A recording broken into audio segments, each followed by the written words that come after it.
Singura modalitate de a face o muncă grozavă este să iubești ceea ce faci.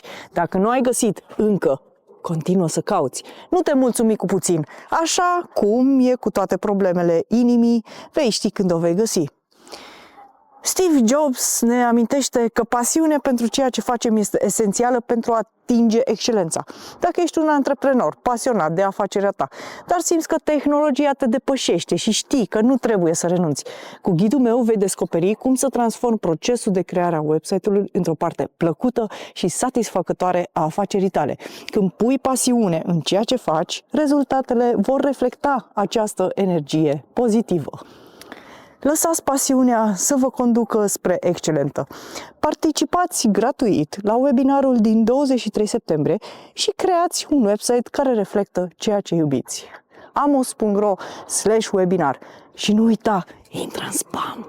Mai intră și acolo mail-urile de la mine, dar sunt importante.